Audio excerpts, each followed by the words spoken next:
warahmatullahi wabarakatuh. Salam bahagia Ibu Bapak Guru Penggerak. Perkenalkan, saya Herlin Dwi Pratiwi Suherman, calon guru penggerak Angkatan 10 Kabupaten Bogor. Pada kesempatan kali ini, saya akan memaparkan demonstrasi kontekstual modul 1.3 visi guru penggerak. Dalam merumuskan visi guru penggerak dapat menggunakan pendekatan inquiry apresiatif.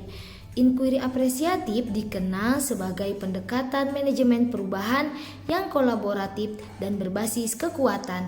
Pendekatan ini mengidentifikasi hal baik yang telah ada di sekolah dan mencari cara bagaimana hal tersebut dapat dipertahankan dan memunculkan strategi untuk mewujudkan perubahan ke arah yang lebih baik. Untuk menerapkan pendekatan inquiry apresiatif, maka langkah yang dapat dilakukan adalah dengan metode Bagja yang terdiri dari 1.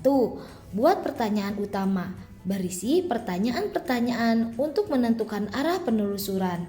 Yang kedua, ambil pelajaran, dimaksudkan untuk memandu pengalaman positif dari individu, kelompok, atau komunitas lain yang akan dijadikan pembelajaran.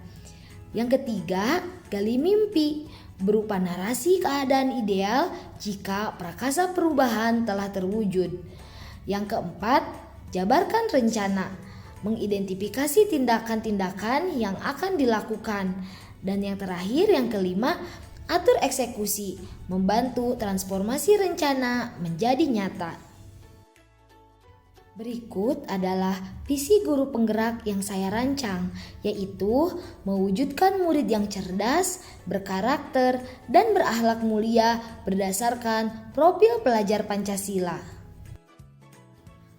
Penjelasan komponen visi yang saya buat, yang pertama cerdas, menggambarkan profil pelajar Pancasila dimensi bernalar kritis. Yang kedua berkarakter, menggambarkan profil pelajar Pancasila dimensi gotong royong, mandiri, kreatif, dan berkebinekaan global. Lalu berakhlak mulia, menggambarkan profil pelajar Pancasila dimensi beriman dan bertakwa kepada Tuhan Yang Maha Esa. Untuk mewujudkan visi saya tersebut, maka saya membuat prakarsa perubahan, yaitu menciptakan pembelajaran bermakna untuk meningkatkan keaktifan dan kreativitas murid. Adapun tahapan Bagja berdasarkan prakarsa perubahan diri yang saya buat adalah 1. Buat pertanyaan utama. Bagaimana cara menciptakan pembelajaran bermakna untuk meningkatkan keaktifan dan kreativitas murid? Tindakan atau penyelidikan yang saya lakukan yaitu melakukan diskusi dengan kepala sekolah dan rekan sejawat dengan memanfaatkan komunitas belajar untuk berkolaborasi membahas permasalahan dalam pembelajaran, khususnya tentang keaktifan dan kreativitas murid. Yang kedua, mencari referensi inovasi pembelajaran bermakna dari berbagai media.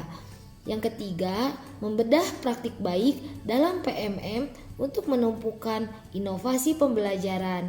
Dan yang keempat, membuat komitmen diri sendiri dalam konsistensi implementasi pembelajaran yang bermakna. Tahap yang kedua, ambil pelajaran.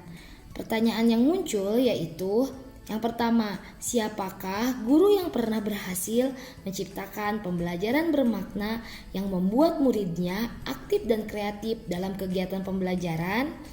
Yang kedua, metode atau model pembelajaran apa yang tepat untuk meningkatkan keaktifan dan kreativitas murid? Yang ketiga, media pembelajaran apa yang bisa menunjang kegiatan pembelajaran bermakna?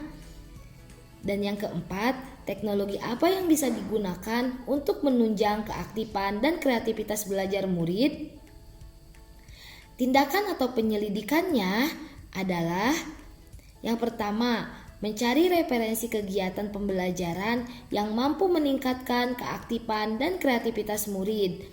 Yang kedua, mencari informasi dan mencatat metode yang tepat untuk meningkatkan keaktifan dan kreativitas murid. Yang ketiga, mencari referensi dan mencatat media pembelajaran yang tepat untuk meningkatkan keaktifan dan kreativitas murid. Dan yang keempat, mencari referensi teknologi yang tepat sesuai dengan karakteristik murid. Tahapan yang ketiga yaitu gali mimpi. Yang pertama, apa saja kegiatan yang dapat dilakukan untuk menumbuhkan keaktifan dan kreativitas belajar murid? Yang kedua, apa pentingnya pembelajaran bermakna untuk menumbuhkan keaktifan dan kreativitas belajar murid? Yang ketiga, bagaimana perasaan murid setelah melakukan pembelajaran bermakna? Dan yang keempat, apa kebiasaan-kebiasaan baru yang saya bayangkan terjadi ketika murid bisa aktif dan kreatif dalam kegiatan pembelajaran? Tindakan dan penyelidikan yang dilakukan adalah yang pertama, membuat daftar kegiatan yang dapat dilakukan untuk menciptakan pembelajaran bermakna dalam meningkatkan keaktifan dan kreativitas murid. Yang kedua, membuat daftar manfaat pembelajaran bermakna untuk meningkatkan keaktifan dan kreativitas murid. Yang ketiga, menanyakan pendapat murid mengenai harapan pembelajaran bermakna untuk meningkatkan keaktifan dan kreativitas murid. Dan yang keempat, membuat dokumentasi kegiatan pembelajaran sebagai kenang-kenangan dan bahan melakukan refleksi. Tahap yang keempat, jabarkan rencana. Pertanyaan yang muncul, yang pertama, apa langkah paling sederhana atau langkah pertama yang bisa dilakukan untuk menciptakan pembelajaran bermakna? Yang kedua, apa media pembelajaran yang bisa mendukung usaha untuk meningkatkan keaktifan dan kreativitas murid? Yang ketiga, bagaimana cara mengukur kemajuan dari proses yang dilakukan? Dan yang keempat, bagaimana usaha menjaga keberlanjutan agar murid tetap aktif dan kreatif dalam kegiatan pembelajaran? Tindakan atau penyelidikan yang dilakukan adalah yang pertama, menyusun perangkat pembelajaran, LKPD, dan instrumen penilaian yang tepat. Yang kedua, mencari media pembelajaran yang sesuai dengan karakteristik murid. Yang ketiga, membuat daftar capaian target dan mencatat setiap kemajuan dalam proses. Dan yang keempat, mengkondisikan suasana di kelas agar tetap nyaman bagi murid untuk aktif dan kreatif dalam pembelajaran. Tahap yang kelima, atur eksekusi. Pertanyaan yang muncul adalah yang pertama, pihak mana saja yang terlibat dalam implementasi program dalam membangun pembelajaran yang bermakna?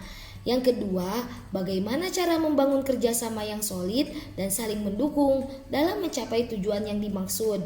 Yang ketiga, siapa yang memegang tanggung jawab dan memonitoring implementasi program yang sudah direncanakan? Dan yang keempat, bagaimana pencatatan keberhasilan pembelajaran bermakna yang sudah direncanakan? Tindakan atau penyelidikannya adalah yang pertama, memetakan rancangan apa saja yang akan dilakukan dan pihak yang terlibat. Yang kedua, membuat komitmen diri sendiri dan komunitas dalam konsistensi implementasi pembelajaran bermakna. Yang ketiga, menyusun draft kepengurusan komunitas belajar dalam sekolah sebagai wadah untuk berdiskusi. Dan yang keempat, melakukan refleksi setelah melakukan kegiatan. Demikian rumusan bagja yang tersusun merupakan penjabaran dari prakarsa perubahan, yaitu untuk menciptakan pembelajaran yang bermakna dengan memperhatikan profil pelajar Pancasila. Sekian pemaparan dari saya.